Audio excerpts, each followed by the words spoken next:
आज हम लोग पढ़ेंगे प्रसूति तंत्र पेपर 1 के पार्ट ए से anatomy of female reproductive system external और internal genital organs soft and bony pelvis and its obstetrical importance. ये हम लोग बाद में पढ़ेंगे। आज हम लोग पढ़ेंगे female reproductive system external and internal genital organs. ठीक है,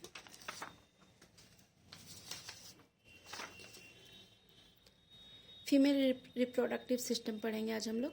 तो पहले देखेंगे फीमेल रिप्रोडक्टिव सिस्टम करता क्या है। प्रोड्यूस सेक्स हार्मोन्स एस्ट्रोजन और progesterone, produce egg, support and protect developing embryo, give birth to new baby. ठीक है, तो ये शॉर्ट में हम लोगों ने समझा कि क्या करता है रिप्रोडक्टिव ऑर्गन सिस्टम। अब पढ़ेंगे pelvic organ, internal genitalia, external genitalia, accessory reproductive organ. Accessory मतलब सहयोगी, सपोर्टिव। ठीक है, तो इंटरनल पार्ट में क्या क्या क्या आ गया।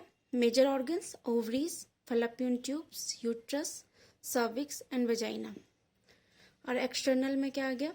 एक्सटर्नल पार्ट को हम लोग वल्वा भी कहेंगे, अकॉर्डिंग टू आयुर्वेद भग कहेंगे उसे, भग।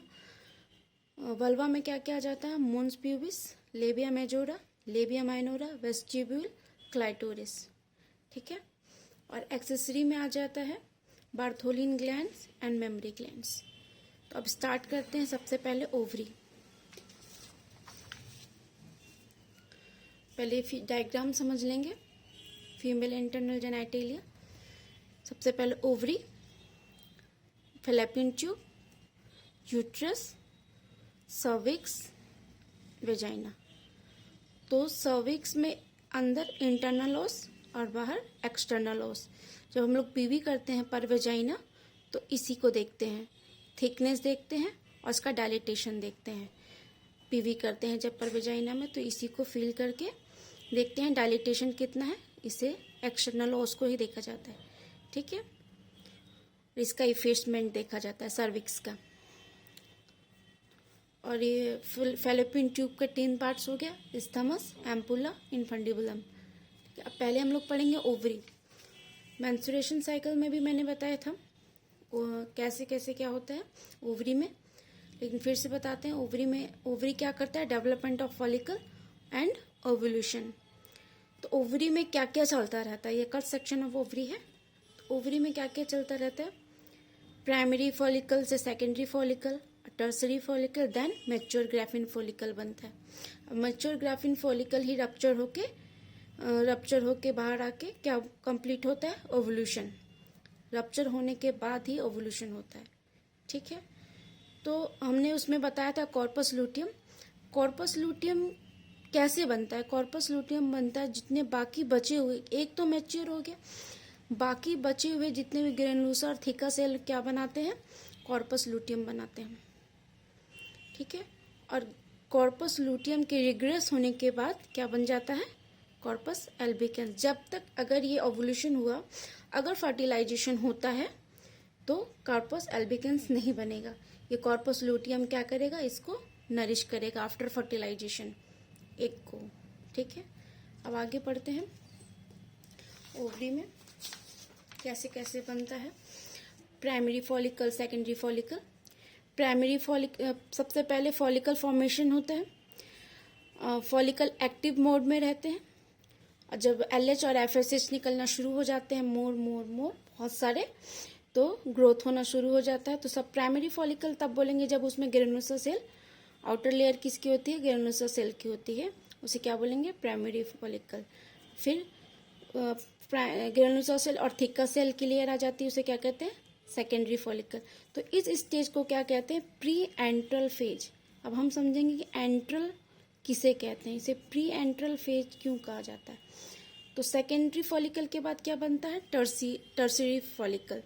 टर्सरी फॉलिकल कैसे बनेगा, इसके बाद इसी टाइम पे सिलेक्शन होता है। मैंने बताया था मेंस्ट्रुअल साइकिल में कि 7th डे पे एक फॉलिकल चुन लिया जाता है, किसके लिए, ग्राफियन फॉलिकल के लिए, मैच्योर फॉलिकल के लिए। एक इसी टाइम पे सिलेक्शन होता है। तो इस टाइम पे एंट्रम बनना शुरू हो जाता है। एंट्रम का मतलब होता है फ्लूइड। न्यूट्रिशनल फ्लूइड, ये क्या करता है, फॉलिकल को नरिश करता है, ठीक है, इसलिए इसको एंट्रल फेज कहा जाता है। टर्सरी फॉलिकल के बाद ही ग्राफियन फॉलिकल बनता है, जो 20 mm को ही मैच्योर ग्राफियन फॉलिकल बोला जाता है। और टर्सरी फॉलिकल उसको बोलेंगे जिसमें बहुत सारी लेयर ग्रेनुलोसर सेल की बन जाए, वो क्या है, टर्सरी फॉलिकल है। उसके बाद क्या बन जाएगी, हमारा ग्राफियन फॉलिकल बन जाएगा, मैच्योर फॉलिकल, ठीक है। ये हो गया लिखकर एंट्रम न्यूट्रिशनल फ्लूइड, ठीक है। और जब मैच्योर फॉलिकल बनने के बाद रिलीज होता है प्राइमरी oocyte से सेकेंडरी oocyte में, प्राइमरी oocyte से जब सेकेंडरी oocyte में आता है उस टाइम को ही ओवुलेशन कहते हैं। जब मैच्योर फॉलिकल रप्चर होके प्राइमरी oocyte से सेकेंडरी oocyte में रिलीज होता है उस टाइम को क्या कहते हैं, ओवुलेशन कहते हैं। और जब फर्टिलाइजेशन होता है तो सेकेंडरी oocyte के साथ सेकेंड पोलर बॉडी बनती है। अगर फर्टिलाइजेशन नहीं होता है तो सेकेंडरी oocyte के साथ फर्स्ट पोलर बॉडी निकलती थी। ये हम आगे बताएंगे, जब ओवुलेशन बताएंगे तो उसमें बताएंगे किस तरह से फर्स्ट पोलर बॉडी और सेकेंड पोलर बॉडी निकलती है। oogenesis बताएंगे, उसमें बताएंगे, ठीक है। अब ओवुलेशन होने के बाद बताया कॉर्पस लुटियम कैसे बनेगा, जीसी और टीसी से बनेगा, ग्रेनुलोसर सेल से और थीका सेल से क्या बनेगा, corpus luteum. Corpus luteum yellow body होती है और कॉर्पस एल्बिकेंस वाइट बॉडी की बनी होती है। तो ये भी मैंने बताया था मेंस्ट्रुअल साइकिल में कि कैसे रिग्रेस हो जाते हैं। कॉर्पस लुटियम से हार्मोन निकलता है, प्रोजेस्टेरोन, एस्ट्रोजन और इनहिबिन। जब फर्टिलाइजेशन नहीं होता है तो इनहिबिन क्या करता है, एफएसएच और एलएच को इनहिबिट कर देता है और एस्ट्रोजन प्रोजेस्टेरोन नहीं निकलता है, लो होता चला जाता है, जिससे क्या होता है, कॉर्पस लुटियम रिग्रेस हो जाती है और कॉर्पस लुटियम किस में कन्वर्ट हो जाती है, कॉर्पस एल्बिकेंस में, ठीक है। तो ये हमारा ओवरी कंप्लीट हो गया। अब हम लोग पढ़ेंगे यूट्रस। यूट्रस किसे कहते हैं, वुम्ब, गर्भाशय, inverted pear shaped structure, the embryo implanted and fetus undergoes embryonic development। इसमें इम्प्लांट होता है, fetus का ग्रो होता है, डेवलपमेंट होता है किसमें, यूट्रस में। अब इसकी लेयर होती है, 3 लेयर होती है वैसे, आउटर लेयर, मिडल लेयर और inner layer. Outer layer perimetrium, middle layer myometrium, muscular organ, muscular layer होती है, स्मूथ मसल्स होती है। अब आ जाते हैं endometrium. Endometrium 2 layer, inner layer, innermost layer. Inner layer ciliated glandular columnar epithelium. Innermost layer ही shed होती रहती है, जो जिसे हम लोग क्या कहते हैं, फंक्शनल लेयर भी कहते हैं। Lamina propria, loose connective tissue, ठीक है। ये समझ गए यूट्रस के बारे में। अब हम लोग पढ़ेंगे सर्विक्स। सर्विक्स क्या है, नेक ऑफ यूट्रस। यूट्रस का जो नेक है वो क्या है, सर्विक्स है। ये क्या है, स्ट्रॉन्ग मस्कुलर स्फिंक्टर है। नैरो स्पेस होता है जिसे सर्वाइकल कैनाल कहते हैं। और ये कहाँ ओपन होता है, ओपन्स इनटू वेजाइना। अब हम लोग पढ़ेंगे वेजाइना के, ठीक है। Vagina line by stratified non keratinized squamous epithelium, ठीक है। और vaginal canal plus cervical canal क्या होता है, बर्थ कैनाल। दोनों मिलके क्या बनता है, बर्थ कैनाल। इसे क्या कहते हैं, birth canal. No glands in the vaginal lining, the opening of vaginal orifice is covered by a perforated membrane called hymen, ruptured during sexual intercourse या exercise, ठीक है। ये वेजाइना को हो गया। अब पढ़ेंगे एक्सटर्नल जेनाइटेलिया। एक्सटर्नल जेनाइटेलिया में क्या क्या आ जाता है, इसे वल्वा भी कहते हैं, मोन्स प्यूबिस, क्लाइटोरिस और वेस्टिब्यूल। जो एक थिनर लाइनिंग होती है उसमें 2 ओपनिंग होती है। वेस्टिब्यूल के थिनर लाइनिंग में 2 ओपनिंग होती है, यूरेथ्रल ओपनिंग और वेजाइनल ओपनिंग। यूरेथ्रल ओपनिंग में ही हम लोग यूरिन कैथेटर डालते हैं, ठीक है। और इसमें वेजाइनल ओपनिंग में ही पर वेजाइना पीवी करते हैं, ठीक है।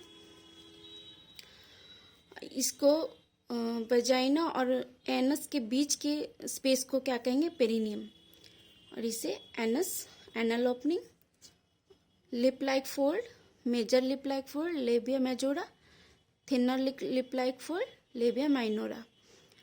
और इसके ऊपर जो है clitoris, both labium anterior end में क्या है, क्लाइटोरिस, ऊपर प्यूबिक हेयर। ठीक है, ये हमारा क्या हो गया, ये हमारा हो गया है external genitalia.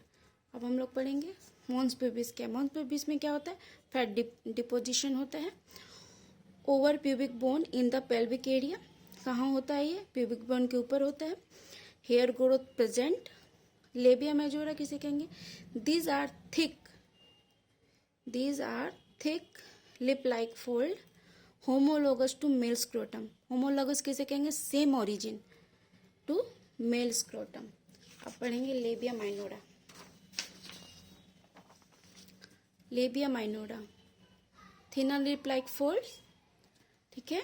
Vestibule, narrow space in between the labia, जो मैंने बताया अभी, 2 ओपनिंग होती है, एक vaginal opening, urethral opening. Clitoris, at the anterior end labia minora joint, बताया था मैंने क्लाइटोरिस के बारे में। Spongy tissue form a finger like structure called clitoris. Clitoris covered by foreskin homologous to male penis. Homologous मतलब पता है same origin to male penis. ठीक है, अब आ जाएंगे एक्सेसरी ग्लैंड, सहयोगी अंग, supportive part, Bartholin glands. Bartholin glands क्या होता है, वेस्टिबुलर ग्लैंड होता है, 2 पी साइज्ड शेप में होता है बार्थोलिन ग्लैंड। ये कहाँ रहता है, located on the lateral side of vaginal opening. जहाँ पे वेजाइनल ओपनिंग है उसके लेटरल साइड में ये होता है। ये क्या करता है, they secrete mucus to lubricate the vagina and are homologous to bulbourethral gland in males. जिस तरह ये बार्थोलिन ग्लैंड वेजाइना में होती है और बल्बोयूरेथ्रल ग्लैंड यूरेथ्रा में होती है, ठीक है, मेल में, उसी के जैसी होती है। अब आ जाएंगे मेमरी ग्लैंड। मेमरी ग्लैंड क्या करता है, it produce milk to nourish newborn baby. Location कहाँ है इसका, थोरेसिक प्रोमिनेंस। ये फिगर है, ठीक है, इस टाइप का इसमें बनेगा, अंदर बहुत सारे लोब्स रहेंगे, मल्टीपल लोब्स। तो सबसे पहले सबसे बड़ा लोब्स लेंगे, उसके बाद ये एल्व्यूलस, मेमरी ग्लैंड, ये हो गया एम्पुला, और ये लेक्टिफेरस डक्ट, ठीक है, ऊपर फैट डिपोजिशन। अब ब्लैक पार्ट को हम लोग क्या कहेंगे, एरियोला। क्या कहेंगे, एरियोला। और ये क्या है, रिब्स केज है, रिब्स है, intercostal muscle and pectoralis muscle के ऊपर क्या होता है, ब्रेस्ट होता है। ठीक है, ये कट सेक्शन है मेमरी ग्लैंड का। अब इसमें कौन कौन से हार्मोन कंट्रोल करते हैं, hormonal control of mammary gland, progesterone, estrogen, HPL, prolactin, oxytocin. ठीक है, HPL ह्यूमन प्लेसेंटल लैक्टोजन कहाँ से सिक्रीट होता है, प्लासेंटा से। अब प्रोलैक्टिन एंटीरियर पिट्यूटरी से, ऑक्सीटोसिन पोस्टीरियर पिट्यूटरी से। ये क्या करता है, synthesis and secretion of milk, और oxytocin milk ejection, milk release करता है। शॉर्ट में यहाँ पे बता देते हैं मिल्क प्रोडक्शन कैसे होता है। हाइपोथैलेमस से AP और PP, एंटीरियर पिट्यूटरी और पोस्टीरियर पिट्यूटरी से प्रोलैक्टिन और ऑक्सीटोसिन निकलता है। जब माँ अपने बच्चे को स्तनपान करा रही होती है, सकिंग मिल्क, बच्चा जब सक करता है मिल्क को, तो उस टाइम में एफरेंट नर्व स्पाइनल कॉर्ड में जाती है सेंसेशन, जो कि एंटीरियर और पोस्टीरियर पिट्यूटरी से क्या रिलीज करती है, ऑक्सीटोसिन और प्रोलैक्टिन। और ऑक्सीटोसिन क्या कर रहा था, मिल्क इजेक्शन, मिल्क रिलीज, और प्रोलैक्टिन क्या कर रहा था, synthesis and secretion of milk, बना भी रहा था और सिक्रीट भी कर रहा था। तो ये कैसे हो गया, ये शॉर्ट में बताया, अच्छे से बताएंगे जब स्तनपान बढ़ाएंगे। ठीक है।